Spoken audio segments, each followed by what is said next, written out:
What's up YouTube? It's Clash Cory, and today we're going over what I think is the best deck in Clash Mini right now in the early game. The most consistent. I've been having a lot of success with it on a 10-win streak right now. I've played almost 150 matches, about 80% win rate, including, doing quests with like weird and stupid compositions. Oh, and yes, I have spent some money in Clash Mini. I bought the pass, I bought a food packs. Arguably a little bit pay to win, but Clash Mini honestly isn't a very pay to win game. All it does is give you access to more upgrades. It doesn't necessarily make the unit stronger. Yes, the hero level, a little pay to win, but honestly, I think most people will max their account within just a few months in this game as long as you're doing your daily quests. So thankfully, I think this game is pretty free to play friendly. But why is this the best deck in Clash Mini right now? I'm gonna completely break it down, explain how you use every troop and other options you can use if you don't have many stars on those troops, and then we're gonna play some live matches. And while I explain, I'll put up some gameplay so you can watch that too while I explain. Oh, and right now, if you're winning my trophies, almost 400 trophies, like top 7 in the world. Really, I've just played a lot of games, but hey, I've been winning too. All right, now why is this the best deck in the game? It all starts with the Countess. She, in my opinion, is the best hero in the game. At minimum, top 2. In my opinion, the best though. Why? There's a lot of reasons. She's just basically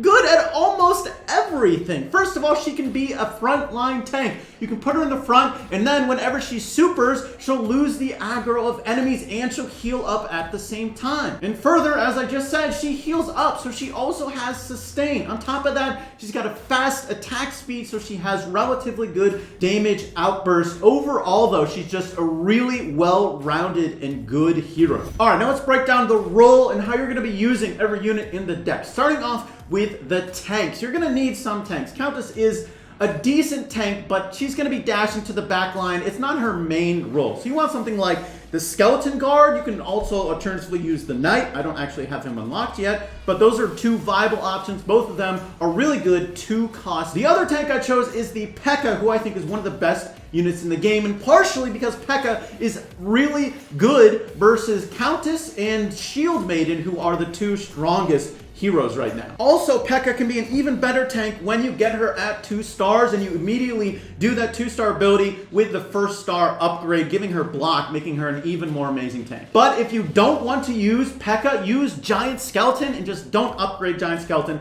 Put Giant Skeleton in the very front, have everyone attack it, have it die immediately, stun, damage. It's pretty good. Now, the next most important unit in this team is the Electro Wizard, one of the best units in the game. And if you get in the Electro Valley Arena, it is a free instant win versus anyone who doesn't have the Electro Wizard, especially if you get that Electro Wizard to the 1-star upgrade. But generally speaking, Electro Wizard is just really well-rounded with stuns and decent damage in attacking multiple enemies with her super. His super, sorry. Bruh. But if for some reason you don't want to use Electro Wizard, I would recommend Magic Archer, another really solid 4-cost range unit, piercing through, really good damage. Or if you're feeling really adventurous, you could use like Bowler, but it's kind of risky. Now the other 2 units, Wizard and Archer, are basically extra damage and is cheap. So you can get more units on the board at a low cost. Although, admittedly, if you don't have the 2-star ability of the Wizard available, I probably wouldn't bring Wizard, but spending 4 elixir to get this ability is a really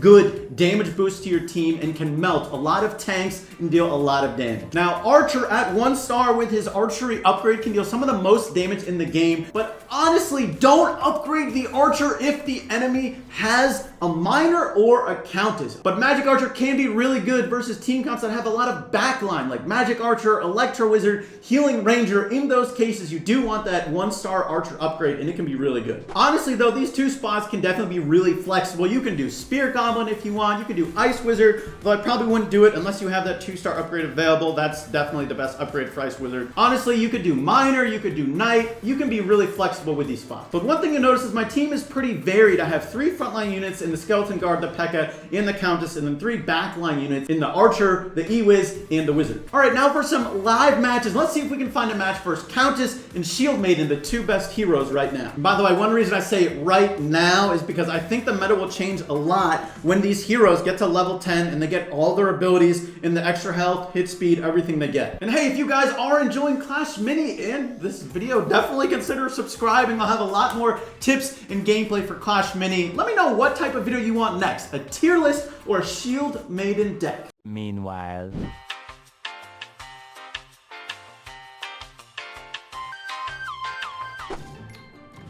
Let's go. All right, it took me 5 games here, but we got what we wanted. We're facing Shield Maiden. I'm going to go with Pekka and Archer. Reason I'm doing these 2 units, Pekka's really good for Shield Maiden because Shield Maiden Super gives block, which does -1 damage. Pekka does over 1 damage though, so it's always going to be damaging and has a chance of ×2. Archer targets backline, so not going to target the Shield Maiden. Targets that target the Shield Maiden can kill himself. So this allows Archer to stay useful. And this should be pretty easy win. It's going to be a little close, but there's a lot of sustain with Countess, so allows her to win a lot of relatively close matchups. Now I'm going to try and commentate my explanation for what I'm doing as much as I can, but I haven't really done that with this game, so let's see how it goes. Second round, most important thing is honestly to add units here. Also keep in mind, once you reroll, you can sell. I want melee units. Let's split this up a little like this here. I'm trying to target the miner. I don't know what side he's going. That's why I have the skeleton guard behind. Hopefully he will go to the miner. He did. Turned around, went to the miner. Perfect. Okay, Countess 1 is going to kill the miner now. Easy, easy counter. This guy upgraded his magic archer, which is a mistake in the second round. You're much better off having an extra unit or 2 instead of upgrades in this round. Unless you're upgrading a 2 cost, then maybe it's fine to do that once. So let's get this on the board. I don't really want to upgrade it. I kind of want to upgrade the Pekka. Let's give block to Pekka. I'm going to move this over here. He does have magic archer. I'm going to go like this. Okay. I want the miner to target the wizard here. He's kind of just fodder. Okay, going for my archer. Not a big deal. Archer's not upgraded. And I don't want to upgrade archer, really. This is going to depend a lot on keeping my Countess alive. Although my Pekka's doing work. Electro Wizard's in. This is an easy 3-0. You can see the power of this deck. Let's see if we can get a match versus Countess now.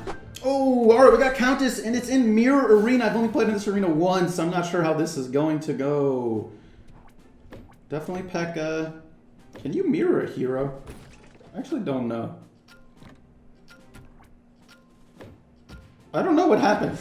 You probably can. Is that a bad idea? I feel like that's a bad... I feel like that's a bad idea. Cast? Okay, as long as the mirror casts. Pekka's really good versus Countess. You always want it on the board if you're facing a Countess. Always. If you can. And try not to upgrade your backline too much, unless it's Electro Wizard, and then it's perfectly fine, because Electro Wizard, extra health, and a stun. Okay, honestly, if the mirror was in the backline, I might... Mirror... Archer's a really good target for mirror. I want Skeleton Guard if I can. Dang it. I wanted another melee unit. I was not able to get it. I'm assuming he doesn't have Spear Goblin, but just in case, I'm going in a line. If he has Bowler, I'm going to be really sad. Archer, Electro Wizard... Pekka. Cast? Okay, one of my heroes in cast. Okay, alright. Apparently mirroring Countess is pretty solid. Usually at least one of them casts, it seems like. Generally mirroring a front line is not very good because it reduces their health by 60%. I'm gonna do Archer this time. I'm gonna upgrade the Pekka and I'm gonna roll for a skeleton. Okay, good. That's what I wanted. Let's go like this. Let's go here. Let's go like that. That way we can target the mirror right away, hopefully. Pekka's going to be our big tank.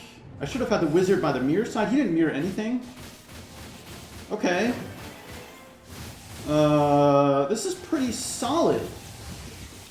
This is pretty solid. I think this is another 3-0.